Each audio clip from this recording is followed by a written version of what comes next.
Hello students, welcome to all of you. I hope आप सब अच्छे होंगे। देखिए, हम लोगों ने जो लास्ट लेक्चर में देखा था, डिस्ट्रीब्यूशन ऑफ चार्ज के बारे में हम लोगों ने पढ़ा था। डिस्ट्रीब्यूशन ऑफ चार्ज के बारे में पढ़ा था और ये भी देखा था कि लीनियर चार्ज डेंसिटी क्या होती है, वॉल्यूम चार्ज डेंसिटी क्या होती है, सरफेस चार्ज डेंसिटी क्या होती है। इन सब के बारे में हम लोगों ने लास्ट लेक्चर में अपने देखा था। तो आज उसी का यूज करके हम लोगों को कुछ फॉर्मूले निकालने हैं। जैसे हम लोग बात करें, हमारे पास किसी भी एक पॉइंट चार्ज के लिए इलेक्ट्रिक फील्ड कैलकुलेट करना बड़ा आसान है, हमारे पास फॉर्मूला भी है उसके लिए। लेकिन अगर हमारे पास पॉइंट चार्ज ना हो करके चार्ज का एक डिस्ट्रीब्यूशन हो, तब हम लोग कैसे किसी भी पॉइंट पे इलेक्ट्रिक फील्ड को कैलकुलेट करेंगे। आज के लेक्चर में हम लोग को यही सीखना है। अब इसके लिए हम लोगों को बहुत सारे जुगाड़ करने पड़ते हैं। क्या क्या जुगाड़ करने पड़ेंगे वो हम लोग अब इस लेक्चर पे देखते हैं। देखिए, बात करें अगर हम लोग electric field due to charge distribution, तो हम लोग पहला ही देखिए क्वेश्चन देखते हैं। अगर हमारे पास मान लीजिए कोई एक रॉड है और इस पूरी रॉड में जो चार्ज है ना वो डिस्ट्रीब्यूटेड है। पूरी चार्ज में ये पॉजिटिव चार्ज डिस्ट्रीब्यूटेड है। ओके, अब इससे मान लीजिए इस पॉइंट P पे अपने को कैलकुलेट करना है, इलेक्ट्रिक फील्ड कैलकुलेट करना है। तो देखिए, अगर हमारे पास ये पॉइंट होता तो यहां से इसकी डिस्टेंस लेकर के इस पे आराम से हमारे पास पॉइंट चार्ज का से इलेक्ट्रिक फील्ड निकालने का फॉर्मूला है, उस फॉर्मूले का यूज करते तुरंत इलेक्ट्रिक फील्ड आ जाती। लेकिन यहां पर चार्ज इस पूरी रॉड में क्या है, डिस्ट्रीब्यूटेड है। तब हम लोग किस प्रकार से इसको निकालेंगे आइए देखते हैं। तो सबसे पहले अगर हम लोग बात करें तो इस कंडक्टर की जो लेंथ है वो बेटा कितनी है, इस कंडक्टर की लेंथ मान लेते हैं कितनी है, L है। और यहां से इसकी जो डिस्टेंस है वो डिस्टेंस को हम लोग मान लेते हैं कि A डिस्टेंस है कोई, यहां से लेके यहां तक की डिस्टेंस क्या है, A। ओके, अब देखिए, अब हम लोग इस कंडक्टर में एक कोई स्मॉल एलिमेंट को कट करते हैं। मान लीजिए हमने यहां पर एक स्मॉल एलिमेंट कट किया, स्मॉल एलिमेंट ds। अब इस पूरे कंडक्टर का जो चार्ज था वो कितना था, वो मान लीजिए Q था। लेंथ टोटल क्या है, L है। अगर मैं यहां पे इस कंडक्टर में स्मॉल एलिमेंट एक छोटा सी डिस्टेंस को कट करूं, अब इस छोटी सी डिस्टेंस के पास चार्ज कितना होगा बेटा, चार्ज भी बहुत छोटा होगा कि नहीं होगा। और चार्ज बहुत छोटा होगा तो यहां से, अब इससे जो डिस्टेंस है मान लीजिए यहां की, इस एलिमेंट से इस पॉइंट की डिस्टेंस हम लोग मान लेते हैं x। अब देखिए, अब ये तो बिल्कुल स्मॉल एलिमेंट है ना, तो ये तो as a point charge behave कर सकता है। तब हम लोग इसके पॉइंट चार्ज के कारण इस जगह पे इलेक्ट्रिक फील्ड को आसानी से कैलकुलेट कर सकते हैं। ठीक, अब इसके पहले हम लोग देखिए इसमें हमारे पास गिवन क्वांटिटी क्या है। एक्चुअली जो गिवन क्वांटिटी होती है, हमको जो फॉर्मूला लास्ट में आंसर जो है उसी फॉर्मेट में लाना पड़ता है। तो इसमें हमारे पास देखिए गिवन क्वांटिटी क्या है। तो देखिए गिवन क्वांटिटी गिवन है हमारे पास लेंथ ऑफ कंडक्टर। क्या गिवन है, length of conductor. Length of conductor कितना है, L। दूसरा हमारे पास क्या गिवन है, इसका जो टोटल चार्ज है Q। दूसरा क्या गिवन है, टोटल चार्ज ऑन कंडक्टर, वो कितना है, Q। और क्या गिवन है, अब हमारे पास ये एक लेंथ है ना, तो यहां पे लीनियर चार्ज डेंसिटी, इसकी लीनियर चार्ज डेंसिटी लैम्डा भी गिवन है। तीसरा क्या गिवन है, लीनियर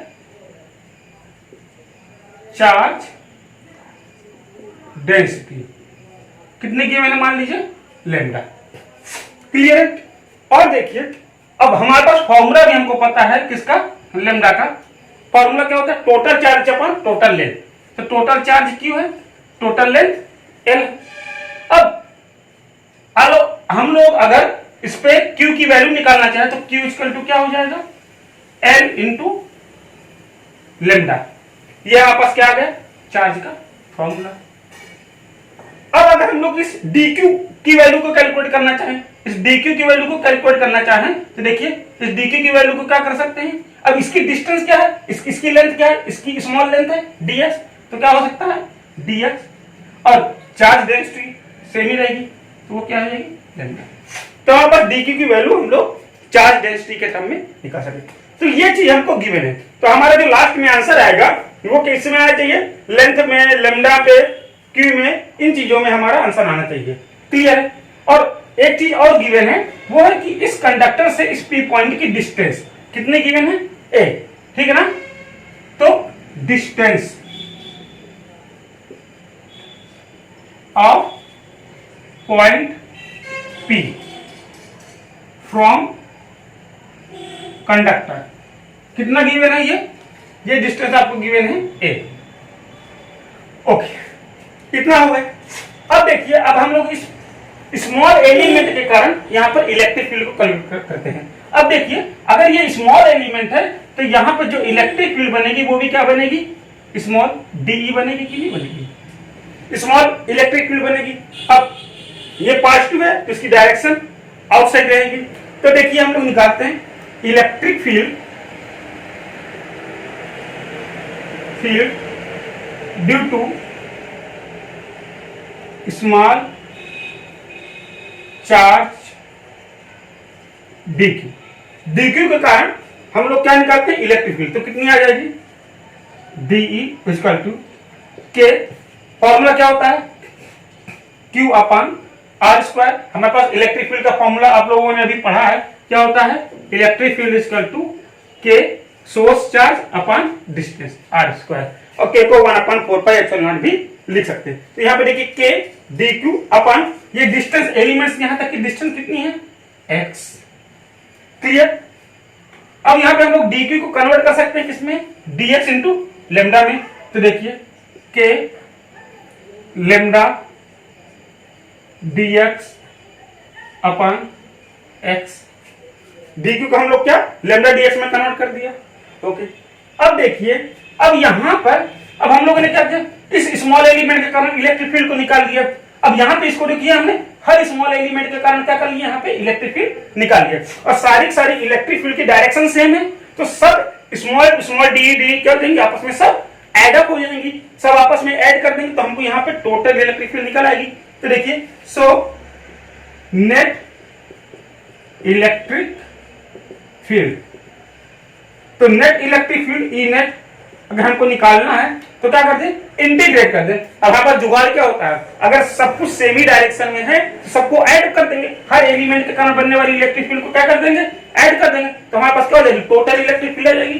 तो टोटल इलेक्ट्रिक फील्ड कितनी हो जाएगी हमारे पास, डीई का क्या कर दिया, इंटीग्रेट कर दिया। ओके, चलिए अब देखिए, अब इंटीग्रेट करते हैं। डीई की वैल्यू क्या है, के लेमडा अपॉन एक्स, सॉरी यहाँ पे एक्स स्क्वायर फॉर्मूले में होता है, ओके, के एक्स स्क्वायर डीएक्स।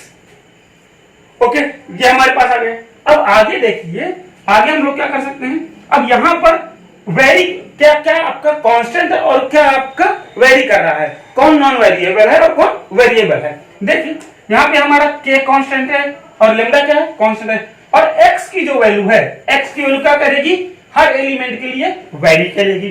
कहां से कहां तक वेरी करेगी, अगर मैं ये वाला एलिमेंट कट करता हूं, ये वाला बिल्कुल ऐसे इस इंड पे, तो इस इंड पे डिस्टेंस कितनी है, इस इंड पे डिस्टेंस है a, और इस वाले की जो डिस्टेंस होगी वो डिस्टेंस कितनी होगी, यहां तक की l प्लस a। देखिए यहां पे अगर मैंने एलिमेंट कट किया तो इस एलिमेंट की डिस्टेंस इस पॉइंट p तक में कितनी है, इतनी l है और प्लस a, तो टोटल डिस्टेंस कितनी हो जाएगी, l प्लस a, और इस वाले इंड की क्या होगी, a। तो हमारा जो ये x है ये वेरी करेगा कहां से, ये a से लेकर के l प्लस a तक वेरी करेगा। ओके, तो देखिए अब हम लोगों ने इसको इंटीग्रेट किया, तो यहाँ पे हमको क्या करना पड़ेगा, लिमिट का यूज करना पड़ेगा। तो लोअर लिमिट क्या है a, अपर लिमिट क्या हो जाएगी, इस इंड की डिस्टेंस क्या है a, और इस इंड की डिस्टेंस क्या है l प्लस a, तो क्या हो जाएगा l प्लस a। अब देखिए आगे, यहां पे k बाहर आ गया, लैम्डा हमारा कांस्टेंट है बाहर आ गया, इंटीग्रेशन क्या होगा a। अब आप लोगों को इसका इंटीग्रेशन आना चाहिए, आप सबको पता है, आप लोगों को फॉर्मूला पता है किसका, x to the power n का जो फॉर्मूला होता है dx का क्या क्या होता है, x to the power n plus 1 upon n plus 1 integrate का फॉर्मूला होता है। यहां पे देखिए हम लोग इसको क्या लिख सकते हैं, इसको हम लोग x की पावर -2 लिख सकते हैं और dx इसका।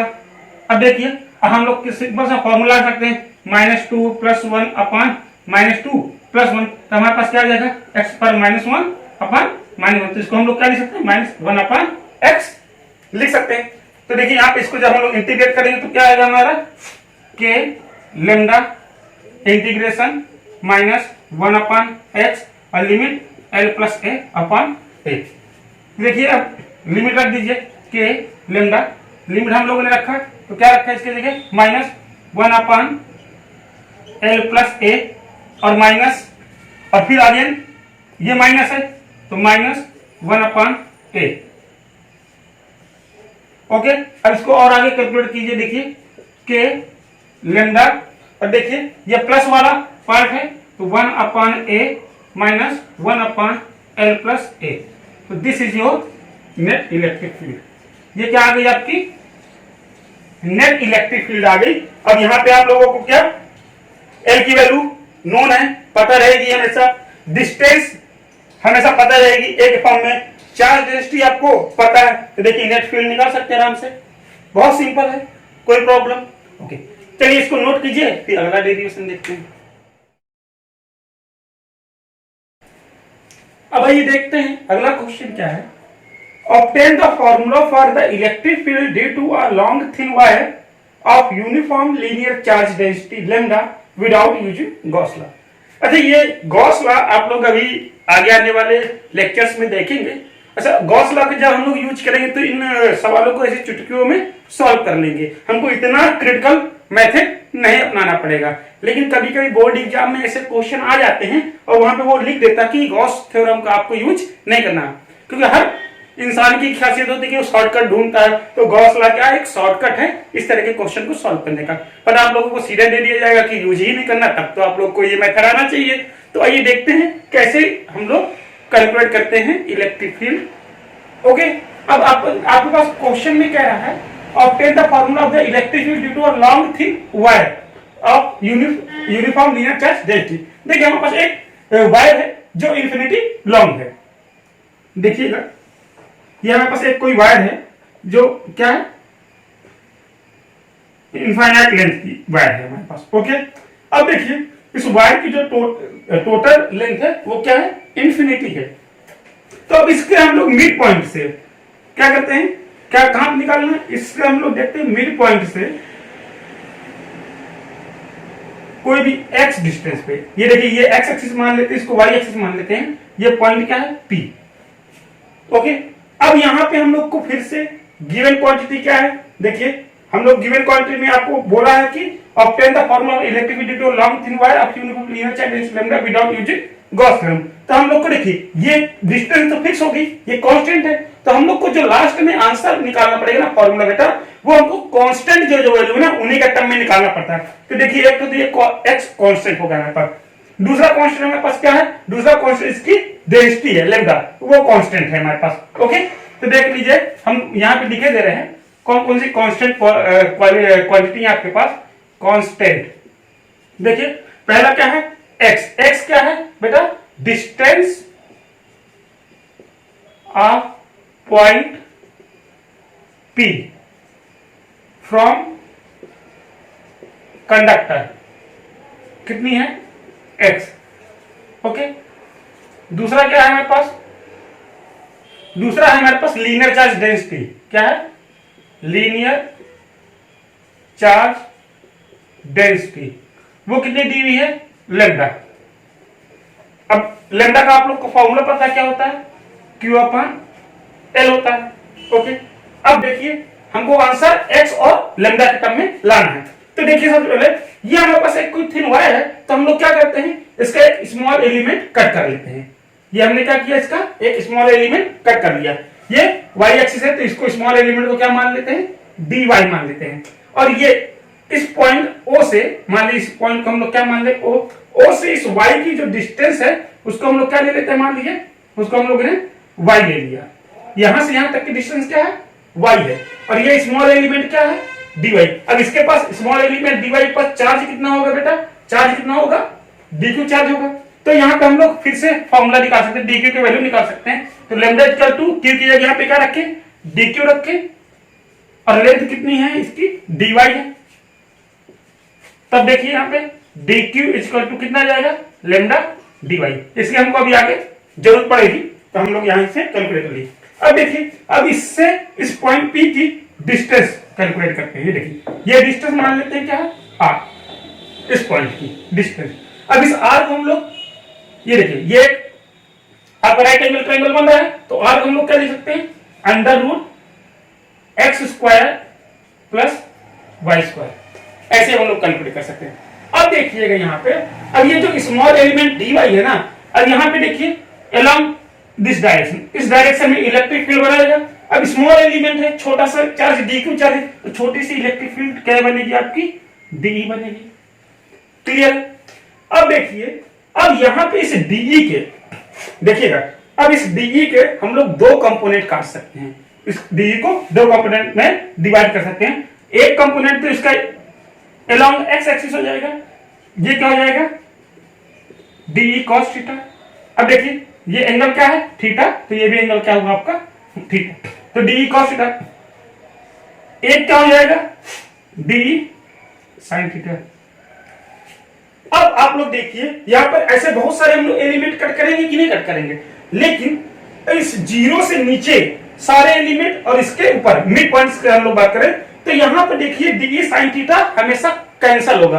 क्यों कैंसिल होगा, आप लोग देखिए, अगर मैं इसका सिमेट्री यहाँ पे जितनी डिस्टेंस पे है उतनी डिस्टेंस वाई पे, यहाँ पे अगेन एक एलिमेंट अगर मैं कट करूं, कौन सा, डी वाई, उसके कारण एक इलेक्ट्रिक फील्ड बनाऊं, यहाँ पे देखिए वो इस डायरेक्शन में बनेगी, डीई स्मॉल एलिमेंट है। अब इसके भी देखिए दो कंपोनेंट होगा, एक ये कंपोनेंट होगा डीई साइन थीटा, और इस डायरेक्शन में ही एक कंपोनेंट क्या होगा, डी कॉस होगा। अब देखिए, अब हर एलिमेंट का एक अपोजिट एलिमेंट यहाँ पे मौजूद है, कोई भी आप इसके ऊपर एलिमेंट लेंगे सब। अब जैसे इसके लिए इसके यहाँ पे एलिमेंट लेंगे तो हमारे पास यहाँ पे दूसरा एलिमेंट आएगा, यहाँ पे एलिमेंट लेंगे तो यहाँ पे दूसरा एलिमेंट आएगा, यहाँ पे एलिमेंट लेंगे यहाँ पे दूसरा एलिमेंट आएगा, मतलब हर एलिमेंट का एक सिमेट्रिकल एलिमेंट यहाँ पे मौजूद है। तो सब एलिमेंट के लिए जो देखिए डी साइन थीटा दोनों इक्वल है और दोनों अपोजिट है, तो सबके लिए क्या होगा, कैंसिल होगा।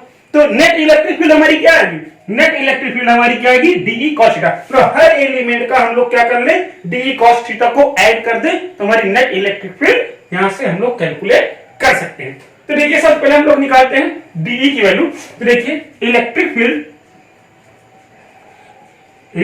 Field due to small element d q, electric field due to small element d q कितना हो जाएगा, डीई की वैल्यू फॉर्मूला आप लोगों को पता है, चार्ज क्या है यहाँ पर, के डी क्यू पर, ये डिस्टेंस क्या है, आर स्क्वायर।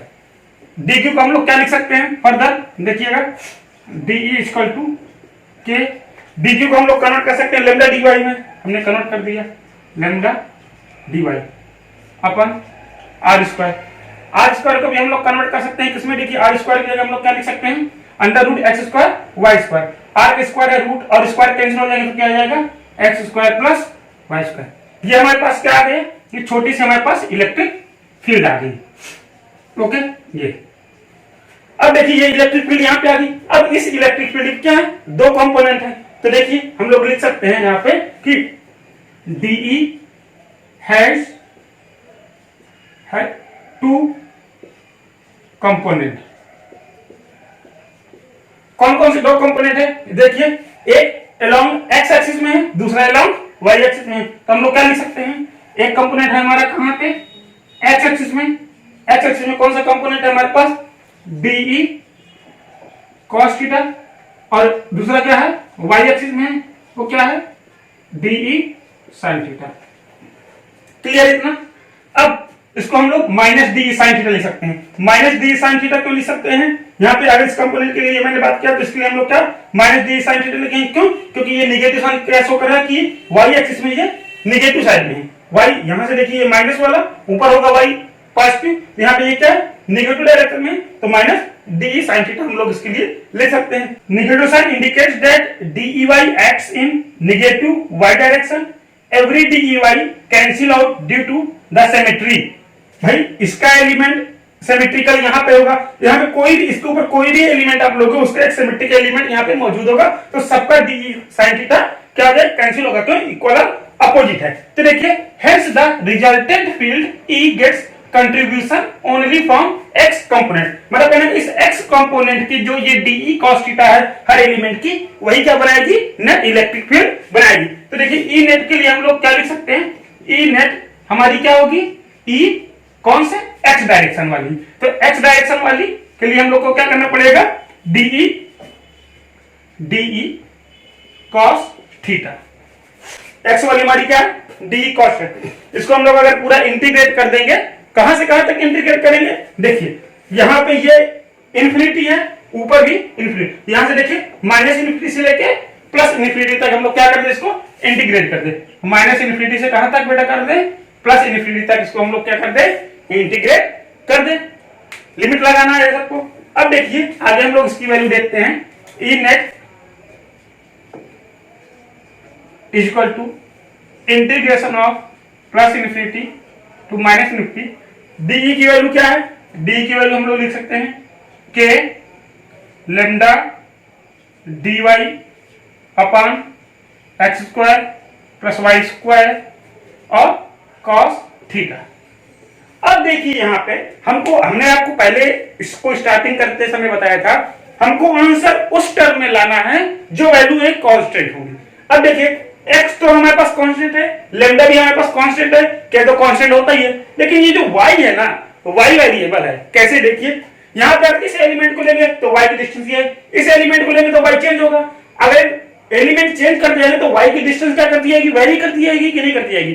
तो हम लोग इस y को कन्वर्ट कर दे किसमें, नॉन क्वांटिटीज में। देखिए इसको कैसे हम लोग कन्वर्ट कर सकते हैं, उसके लिए हम लोग फिर से देखते हैं। ये वाला देखिए आप ट्रायंगल उठाइए, इस ट्रायंगल को आप लोग उठाइए, तो इस ट्रायंगल में आप लोग की अगर बात करूं मैं, ये देखिए ये ट्रायंगल है आपके पास, ये ऐसा ये ट्रायंगल है आपके पास, ये थीटा एंगल है, ये डिस्टेंस है आपके पास y, ये डिस्टेंस है आपके पास s। तो अगर मैं tan थीटा की वैल्यू लूं, देखिए tan theta equal to perpendicular upon base y upon x, तो हमको y को रिमूव करना है, तो y इक्वल टू कितना आ जाएगा, y इक्वल टू आ जाएगा x tan थीटा, y की वैल्यू क्या आ गई, x tan थीटा। अच्छा इसको हम लोग डिफरेंशिएट भी कर दें थीटा के टर्म में, तो देखिए क्या आ जाएगा, dy बाई डी थीटा। अब x कांस्टेंट है, x का तो डिफरेंशिएशन होगा नहीं, tan थीटा का डिफरेंशिएशन क्या होता है, sec स्क्वायर थीटा। तो देखिए dy बराबर कितना आ गया हमारे पास, x sec square theta D theta. अब यहां पे इसकी वैल्यू को हम लोग पुट कर दें, तो देखिएगा ई नेट, फिर से E net is equal to integration, अब देखिए के, अब जो जो कांस्टेंट है उसको बाहर निकाल लेते हैं हम लोग, के बाहर आ गया, लेमडा हमारा बाहर आ गया। अब ये देखिए एक्स स्क्वायर और वाई स्क्वायर को हम लोग क्या करेंगे, चेंज करेंगे। अब यहाँ पे देखिए हम लोग ने यहाँ पे क्या लिखा, ये कॉस थीटा हमारा हो गया। अब डी वाई की वैल्यू हम लोग यहाँ से पुट कर सकते हैं, कितनी है, एक्स सेक स्क्वायर थीटा और डी थीटा। हम लोगों ने किसकी वैल्यू पुट कर दी, यहाँ पे डी वाई की वैल्यू पुट कर दी, यहाँ से उठा के डिवाइड बाय, डिवाइड में क्या है, एक्स स्क्वायर प्लस, अब y की जगह हम लोग क्या लिख सकते हैं, x square tan square theta, क्या लिख सकते हैं, x square tan square theta. यहाँ पे ये वैल्यू हम पुट कर सकते हैं। अब देखिए अब हमको लिमिट को भी क्या करना पड़ेगा, चेंज करना पड़ेगा। क्यों, क्योंकि अब अभी तक हमारे पास क्या था, dy था, तो हम लोग लेंथ के टर्म में लिमिट लिए थे। अब हमको किसके टर्म में इंटीग्रेट करना है, डी थीटा, थीटा के टर्म में इंटीग्रेट करना है, तो लिमिट को भी थीटा के टर्म में हमको क्या करना पड़ेगा, कन्वर्ट करना पड़ेगा। तो देखिए यहाँ पे हम लोग क्या लिमिट लिखेंगे, उसके लिए आप लोग को थोड़ा सा दिमाग लगाने की जरूरत है। अगर ये इन्फिनिटी लॉन्ग वायर है, समझिएगा, अगर ये इन्फिनिटी लॉन्ग वायर है तो यहां से यहां तक हम लोग कौन सा एंगल लेंगे। देखिए अगर मैं बात करूं इन्फिनिटी की, अगर इन्फिनिटी से खूब लंबी लेंथ होगी, उसके सामने ये जो एक्स लेंथ है ना, ये बहुत स्मॉल होगी कि नहीं। अगर ये इन्फिनिटी है तो ये एक्स क्या होगी, ये एक्स इसके सामने बहुत छोटी सी होगी। तो यहाँ पे देखिए ये जो थीटा एंगल है, ये जो थीटा एंगल है, ये जो थीटा एंगल है इधर, तो ये अगर बहुत इन्फिनिटी होगी तो लगभग देखिए ये 90 के करीब पहुंच जाएगा। इधर भी ये क्या आ जाएगा, 90 करीब पहुंच जाएगा। इन्फिनिटी की मैं बात कर रहा हूं। अगर इन्फिनिटी है तो इसके टर्म में ये वाली जो डिस्टेंस होगी ये तो बहुत ज्यादा स्मॉल हो जाएगी ना। तो ये देखिए थीटा लगभग 90 हो जाएगा, इधर भी क्या हो जाएगा 90 हो जाएगा। तो यहाँ पे लिमिट क्या होगी नेगेटिव -π/2 ऊपर पॉजिटिव -π/2। लिमिट पता चली कहां से आई, नेगेटिव -π/2 और यहाँ पे क्या आएगा पॉजिटिव π/2। लिमिट को ऐसे हम लोग चेंज कर सकते हैं। क्यों यहाँ पे लिमिट चेंज करने की जरूरत पड़ी, क्यों, क्योंकि यहाँ पे हम लोग इंटीग्रेट कर रहे थे लेंथ के टर्म में, y क्या थी लेंथ थी, इसीलिए हम लोगों ने लिमिट क्या ली थी इन्फिनिटी और माइनस इन्फिनिटी ली थी। अब यहाँ पे हमारे पास dy यहाँ है क्या है थीटा के टर्म में इंटीग्रेट कर रहे हैं, तो लिमिट भी हमको चेंज करनी पड़ेगी किसके टर्म में, एंगल के टर्म में, थीटा के टर्म में। तो हम लोगों ने यहाँ पे लिमिट चेंज कर दी। अब आगे देखिए, अब आगे हम लोग अगर बात करें कि लेमडा इंटीग्रेशन π/2 अब यहाँ पे देखिए cos theta x sec square theta d theta अपन यहां से देखिए x स्क्वायर आपको कॉमन मिल सकता है, अंदर क्या बचेगा 1 प्लस tan स्क्वायर थीटा, और 1 प्लस tan स्क्वायर थीटा को हम लोग क्या लिख सकते हैं sec स्क्वायर थीटा लिख सकते हैं। इसको कॉमन लेंगे x square 1 plus tan square theta क्या लिख सकते हैं हम लोग sec स्क्वायर थीटा। तो sec square theta cancel out हुआ, यहां से एक x भी कैंसिल आउट हुआ, बचा क्या फाइनली आपका k लेमडा इंटीग्रेशन π/2 और क्या बचा cos थीटा d थीटा। अब हम इसको आराम से इंटीग्रेट कर सकते हैं। तो देखिए इसको इंटीग्रेट करने के लिए हमारे पास ये x है, x को आप बाहर ले आइए।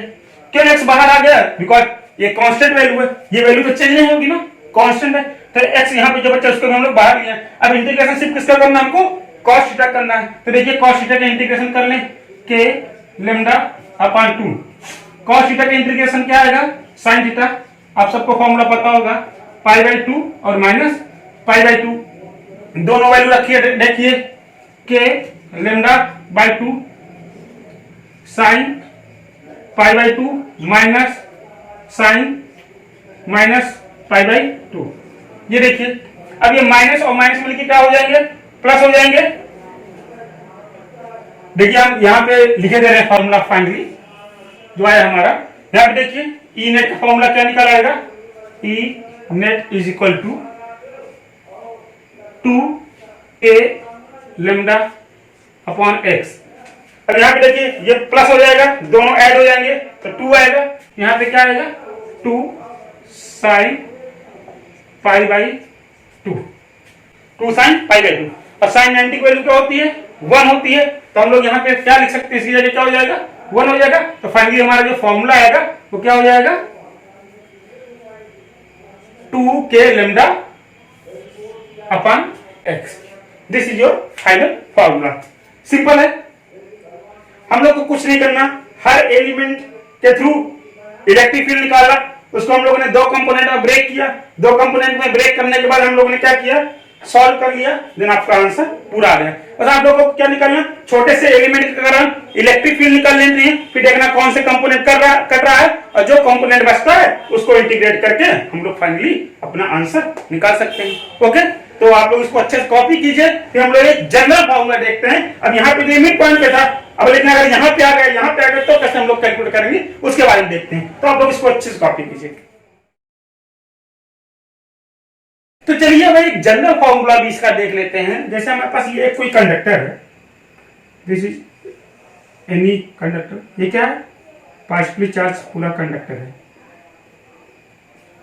अब इसके पहले हम लोग क्या देखा था, मिड पॉइंट पे देखा था। अब हम लोग का पॉइंट कहीं भी, यहां पर भी हम लोग रख सकते हैं, यहाँ पे यहाँ पे यहाँ पे किसी भी प्लेस पे अगर हम लोग कोई पॉइंट पे इलेक्ट्रिक फील्ड निकाले तो कैसे कैलकुलेट करेंगे। मिड पॉइंट में था तब तो वो कंपोनेंट कैंसिल हो गए थे, आसानी से हम लोगों ने कैलकुलेट कर लिया था। लेकिन अगर जनरल केस में हम लोग मिड के अलावा और कहीं भी रख दिए पॉइंट को, तब कैसे उससे इलेक्ट्रिक फील्ड कैलकुलेट करेंगे उसको हम लोग देखते हैं। तो देखिए हम मान लेते हैं हम लोग को हमारे पास जो एक पॉइंट है वो पॉइंट इस जगह पे है, यहाँ पे मिड पॉइंट पे नहीं, मिड पॉइंट तो ये है, इस पॉइंट पी पे हमको क्या निकालना है इलेक्ट्रिक फील्ड निकालना है। तो सबसे पहले देखिए ये जो पॉइंट पी है इसकी जो डिस्टेंस है कंडक्टर से, उस डिस्टेंस को हम लोग क्या मान लेते हैं, मान लिया x मान लिया। अब यहां से ये इसके एंड से ये एंगल बना रहा है, मान लीजिए क्या φ1, और इस एंड से ये जो एंगल है ये एंगल क्या है, ये एंगल मान लीजिए क्या है, फाई 2। ये इस पॉइंट पे अगर हमको निकालना है तो हम लोग इस एंड से एंगल एक मान लेते हैं, एक इस एंड से एंगल मान लेते हैं। Okay, clear. अब हम लोगों को इस पॉइंट पे क्या निकालनी है, इलेक्ट्रिक फील्ड निकालनी है। यहाँ का जो टोटल चार्ज है वो कितना है, क्यू, और यहाँ की जो डेंसिटी है, लीनियर चार्ज डेंसिटी, वो क्या है, लैम्डा। अब फिर से आप लोग देखिए, गौर कीजिए, हमको जो लास्ट में फॉर्मूला लाना पड़ता है वो हम लोग को क्या देखना है, कौन कौन सी कांस्टेंट क्वांटिटी है, उन कांस्टेंट क्वांटिटी पे ही हमको लास्ट में फॉर्मूला लाना है। अब यहाँ पे अगर ये पॉइंट हमारा P है, इस पॉइंट पे हमको अगर इलेक्ट्रिक फील्ड निकालनी है तो इस पॉइंट के लिए कौन कौन सी वैल्यू कांस्टेंट है। कांस्टेंट वैल्यू की अगर मैं बात करूं तो मेरे पास तो पहले इस कंडक्टर से पॉइंट P की डिस्टेंस कांस्टेंट है, मतलब x कांस्टेंट है। दूसरा मैं बात करूं, ये φ1 और φ2 भी कांस्टेंट है। इस पॉइंट के लिए तो ये कांस्टेंट है, अगर ये पॉइंट चेंज होगा तब ये φ1 और φ2 वैल्यू चेंज होगी। लेकिन अगर मेरे को इस पॉइंट पे इलेक्ट्रिक फील्ड निकालना है तो उसके लिए φ1 और φ2 भी क्या है, कांस्टेंट है। तो देखिए φ1 φ2 भी क्या है, मेरे पास कांस्टेंट है, और लैम्डा कांस्टेंट। तो हमारा जो लास्ट में आंसर आएगा वो इन चारों टर्म में ही आएगा, इन चारों क्वांटिटी पे ही हमारा आंसर आएगा। आप लोग को अगर पहले से ये चीज पता होगी ना तो आप लोग सॉल्व करते जाओगे तो आपको पता होगा किन किन चीजों को हमको रिमूव करना है या हटाना है, तो उसके अकॉर्डिंग आप लोग का आगे क्वेश्चन बढ़ता चला जाता है। तो देखिए हम लोग देखते हैं, अब मान लेते हैं यहाँ पे एक कोई एक स्मॉल एलिमेंट इस जगह पे हमने मान लिया, कोई एक स्मॉल एलिमेंट क्या मान लेते हैं, मान ली स्मॉल एलिमेंट हमने dy मान लिया।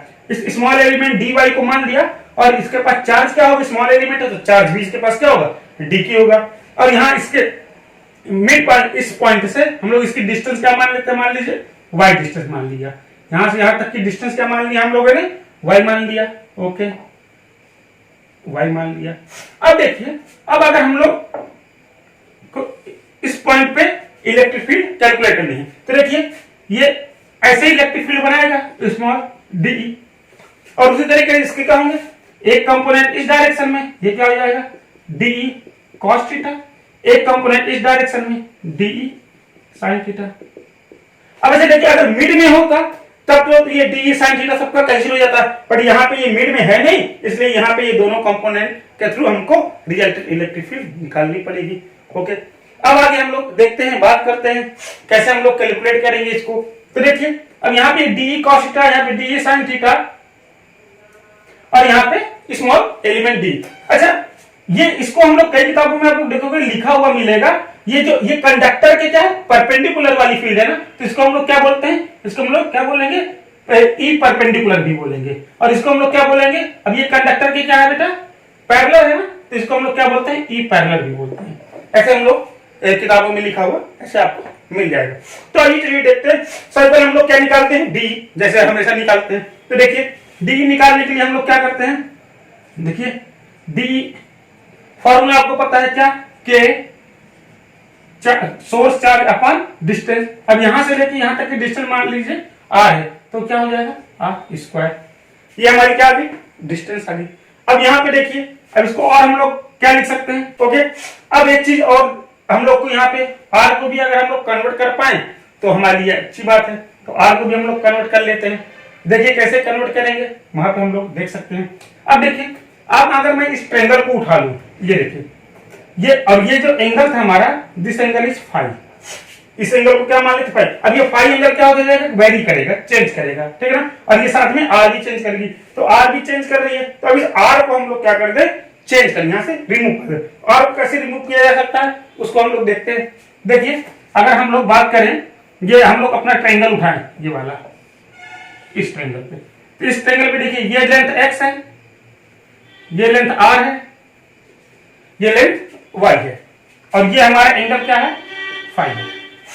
तो देखो अगर मैं बात करूं cos phi equal to base upon hypotenuse, तो r की वैल्यू हम लोग क्या लिख सकते हैं, r की वैल्यू हम लोग क्या लिख सकते हैं, ये x cos थीटा डिवाइड में आया तो से 5, r की वैल्यू हम लोग लिख सकते हैं। और देखिए, और अगर हम लोग बात करें, अब इसी से हम लोग tan थीटा की वैल्यू देखो, tan फाइव की वैल्यू देखो, tan फाइव बराबर क्या हो जाएगा, y x क्या होता है, परपेंडिकुलर अपॉन बेस, हो गया। तो y इक्वल टू क्या आ गया, x tan फाइव, अब इसको भी हम लोग क्या करते हैं, डिफरेंशिएट करते हैं, जैसे अभी पिछले क्वेश्चन में किया था। तो dy बाई फाइव के टर्म में डी फाइव, एक्स की वैल्यू तो कांस्टेंट है, एक्स कांस्टेंट रखो। tan फाइव की वैल्यू क्या, tan का इंटीग्रेशन क्या होता है, सेक स्क्वायर फाइव। यहाँ ये देखिए dy बराबर क्या आ गया, एक्स सेक स्क्वायर फाइव और डी फाइव। तो ये देखिए हम लोग इसको इस प्रकार से कन्वर्ट कर सकते हैं। सिंपल, हमने इस ट्रायंगल को देखो उठा के बाहर रखा, ये x है, ये r है, ये y है, तो हम लोगों ने r की वैल्यू को किस टर्म में निकाल लिया, x और फाइव के टर्म में निकाल लिया हमने। इसके बाद dy की भी वैल्यू कैलकुलेट कर ली। अब यहाँ पे देखिए r और dy को हम लोग क्या कर दें, रिमूव कर दें। तो देखिएगा डी क्या है हमारा, d equal to k lambda, dy की जगह लिख सकते हैं हम लोग x sec square phi d phi, divide r square की जगह हम लोग क्या लिख सकते हैं, x square sec square phi, r की जगह क्या लिख सकते हैं, x sec phi, x square sec square phi. अब आप लोग देखिए सेक स्क्वायर फाइव कैंसिल, एक एक्स से एक एक्स कैंसिल, तो डी इक्वल टू कितना आ गया, डी इक्वल टू हमारा आया के lambda D five upon x. ये हमारी आ गई इलेक्ट्रिक फील्ड। अब इस इलेक्ट्रिक फील्ड के क्या है, दो कंपोनेंट है कि नहीं, डीई हैज टू कंपोनेंट। उसी तरह कौन कौन से कंपोनेंट है, एक डीई परपेंडिकुलर, डी परपेंडिकुलर क्या है आपके पास, DE cos theta cos five मान लेते हैं इसको, सॉरी दिस इज फाइव, सब फाइव के टर्म में ले रहे हैं तो फाइव ही लीजिए आप लोग इसको, क्योंकि ये एंगल हमारा क्या था, फाइव था, डी फाइव। अब डीई पैरेलल देखिए क्या है हमारे पास, डीई साइन, ओके। अब हम लोग निकालते हैं परपेंडिकुलर और पैरेलल, दोनों निकालते हैं। तो देखिए सबसे पहले परपेंडिकुलर के लिए हम लोग करते हैं, देखिए यहां से, तो देखिए डी ई पर हम लोग को ई परपेंडिकुलर निकालना है। ई परपेंडिकुलर के लिए हम लोग देखिए क्या करें, सब एलिमेंट के डी कॉस फाइव को एडअप कर देना। सिंपल क्या कर सकते हैं, इसको इंटीग्रेट कर दो। किसको इंटीग्रेट कर देते हैं हम लोग, डी कॉस फाइव को क्या कर दिया, डी कॉस फाइव को इंटीग्रेट कर दिया। अब देखिए इसको इंटीग्रेट करने के लिए हम लोग अब देखते हैं क्या है, परपेंडिकुलर। अब डीई की वैल्यू क्या है यहां पे, के lambda D five upon x cos five. अब देखिए इंटीग्रेशन किसके टर्म में करना, फाइव के टर्म में करना, तो लिमिट क्या रखेंगे। अब देखो ये इधर -5 2, देखिए ये नीचे की ओर आ रहा है, नीचे की ओर, यहां से नीचे की ओर आ रहा है, 5 2 तक आ रहा है, तो -5 2 से +5 1 तक लिमिट देखिए, -5 2 से +5 1 तक लिमिट का आपको खास करके ध्यान देना है। तो यहां पे देखिए हम लोग लिमिट रख दी। अब देखिए ई परपेंडिकुलर क्या क्या कांस्टेंट है, के कांस्टेंट है, लेमडा कांस्टेंट है, एक्स कांस्टेंट है, बाहर आ गया 5 1 -5 2 cos 5 d 5। सिंपल इंटीग्रेट कर दिए, इंटीग्रेट किया तो देखिए क्या है, E perpendicular k lambda upon x, cos का क्या होगा sine, sine 5 5 1 -5 2, E perpendicular equal to k lambda upon x. अब देखिए इसको वैल्यू रखो, साइन 5 1 माइनस, अब देखिए माइनस साइन थीटा क्या होता है, प्लस यहाँ पे क्या हो जाएगा साइन 5 2। तो देखिए ये आपका क्या आ गया, ई परपेंडिकुलर आपकी आ गई। कैसे है, कौन सी परपेंडिकुलर है, ई पर, किसके परपेंडिकुलर है, इस कंडक्टर के परपेंडिकुलर। ये हमारी, ये वाली हमारी इलेक्ट्रिक फील्ड आ गई। अब हम लोग ई पैरेलल को भी देखिए कैलकुलेट कर लें। ई पैरेलल को कैलकुलेट करने के लिए देखिए क्या करेंगे, सेम यही पैटर्न अपनाएंगे, सेम यही पैटर्न। देखिए d E sine 5, d sine 5, d E की वैल्यू रखेंगे। तो फाइनली देखिए यहां पे हम लोगों ने जैसा किया था, कैलकुलेट किया था, सब कुछ वैसे ही वैसा रहेगा।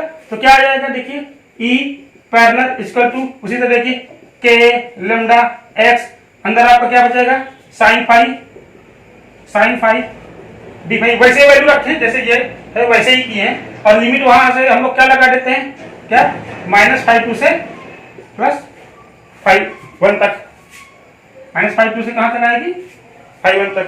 इंटीग्रेट कर दीजिए ई पैरेलल को भी, देखिए ई पैरेलल को इंटीग्रेट किया तो के लेमडा अपॉन एक्स, साइन का क्या होगा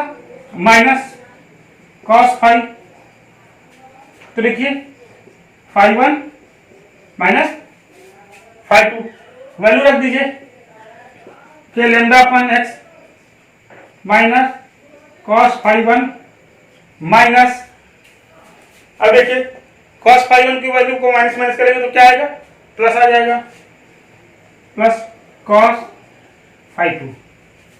ओके, माइनस माइनस मिलकर क्या हो जाएंगे, प्लस हो जाएंगे। तो देखिए यहाँ पे हम लोग क्या ई पैरेलल को और निकाल सकते हैं, k lambda upon x cos5(2) minus cos5(1). Okay, इसको कॉपी कीजिए, फिर मैं इसका स्पेशल केस बता दूंगा। हम लोग टेस्ट करते हैं कि हमने जो फॉर्मूला डेराइव किया है ये यूजफुल है, ये सही है या नहीं। तो देखिए अब इसी पॉइंट को मैं मिड में लेके जाता हूं, देखिएगा अगर मैंने पॉइंट को कहां पे लेके गया, बिल्कुल इस कंडक्टर के मिड पे लेके गया, क्योंकि अभी हम लोगों ने मिड पॉइंट का फॉर्मूला इतना निकाला हुआ है, इन्फिनिटी के लिए निकाला हुआ है हम लोगों ने, ठीक। मिड पॉइंट पे लेके जाए, मान लीजिए मिड पॉइंट पी है, तो यहाँ पे देखिए ये जो आपका φ1 रहेगा और ये φ2 रहेगा। अगर ये मिड पॉइंट पे चला आया तो मिड पॉइंट पे जब चला आएगा तो φ1 इक्वल टू क्या हो जाएगा बेटा, φ2 हो जाएगा। φ1 इक्वल टू क्या मान ले, दोनों आपस में क्या होंगे इक्वल, इक्वल टू मान लीजिए, इसको 5 मान लीजिए। तो देखिए अब ई पैरेलल हम लोग निकालते हैं, ई पैरेलल मतलब ये वाली। अब देखिए इसके लिए अब कोई भी कहीं भी पॉइंट ले लेंगे तो हम लोग के पास ये दो कंपोनेंट आए, एक ये और एक ये।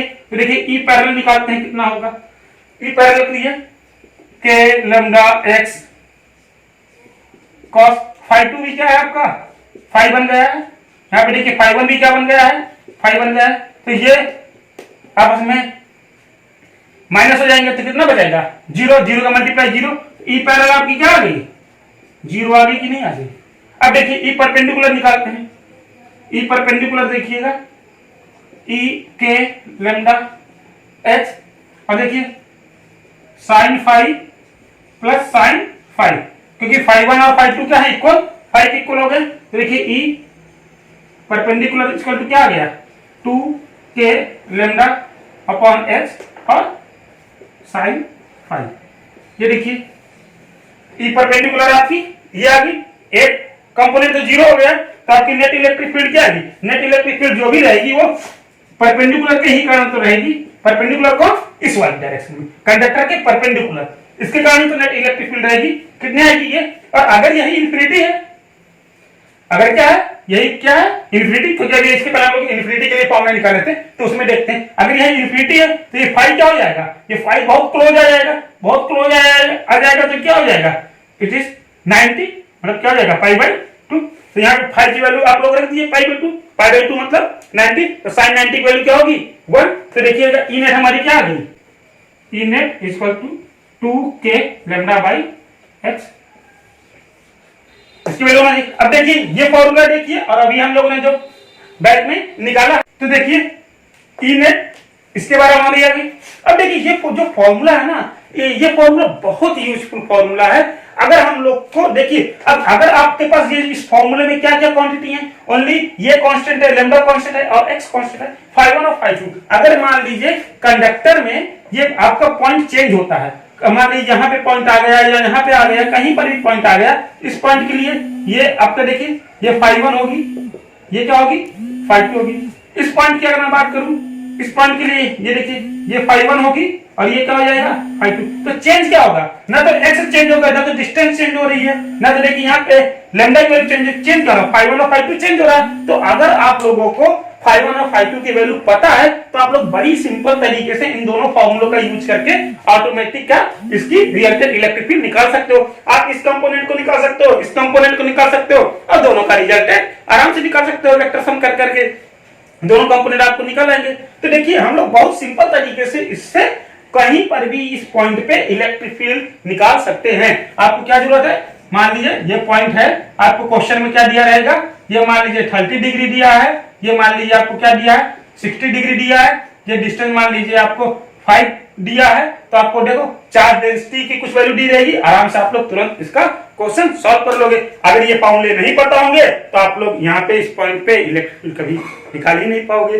तो ये बहुत यूजफुल फॉर्मूला है नीट और आईआईटी के कॉम्पिटिटिव एग्जाम के क्वेश्चन को सॉल्व करने के लिए, और बोर्ड में कभी कभी इससे टुकड़े में कुछ ना कुछ पूछ लिया जाता है। It's very useful. तो आप लोग को अगर समझ में आया हो तो लाइक कर दीजिएगा, और अगर कहीं भी डाउट हो तो कमेंट कर दीजिएगा। Okay, thank you. Next video में हम लोग देखेंगे इसी वायर को अगर हम लोग क्या करते हैं, रिंग बनाते, रिंग के कारण बनने वाली इलेक्ट्रिक फील्ड हर जगह निकाल कर देखेंगे।